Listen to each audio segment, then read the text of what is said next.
সৰগত জুবিনৰ আদৰণি সভা আৰু মায়াবিনী। আজি বাৰু সৰগত কম সভা বহিছেনে?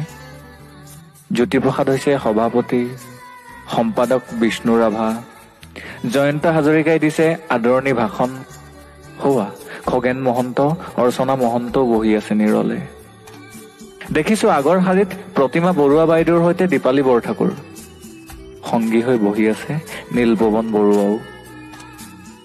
ভিতালীবাৰ আজি ভীষণ ব্যস্ততা, কিয়নো জোনবাইৰ দেশলৈ জুবিন আহিছে। সৰগ সজোৱাৰ দায়িত্ব ভিতালীৰ। অৱশ্যে সহায় কৰিবলৈ লগতে আছে গায়ত্ৰীও। ভগ্নী জংকীৰ চকু আজি চলচলীয়া। এই দিনটোৰ বাবেই যেন ৰৈ আছিল তাই। দাদা আহিব, হেঁপাহ পলোৱাই মনৰ কথা পাতিব। এচুকত বহি জুবিনদালৈ চাই আছে ৰাজীৱ শদিয়ায়ো। মুঠতে সৰগৰ অসম ভৱনত আজি বিশাল সভা। এয়া মঞ্চতে ভূপেন মামাই জুবিনক আলিংগন কৰিছে। জ্যোতি বিষ্ণুক হেঁপাহ পলোৱাই কৈছে জুবিনৰ কথা। জুবিন কোন, জুবিন কিয় আৰু জুবিন কি। জ্যোতি বিষ্ণুৱে মৌন হৈ শুনিছে জুবিনৰ কথা। সভাৰ মাজতে সভাপতি জ্যোতি ককাইদেউ থিয় হৈ উঠিল। কোনেও ধৰিব পৰা নাই কি হল জ্যোতিপ্ৰসাদৰ।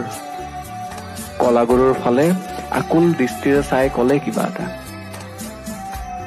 সকলো বুজি এইবাৰ বিষ্ণু ৰাভাই এক প্ৰকাৰৰ কাৰা নিৰ্দেশেই দিলে। আজি সভাত বেলেগ গীত নহব, কেৱল মায়াবিনী চলিব। সৰগত এতিয়া মায়াবিনীৰ গুঞ্জন। Download ShareChat.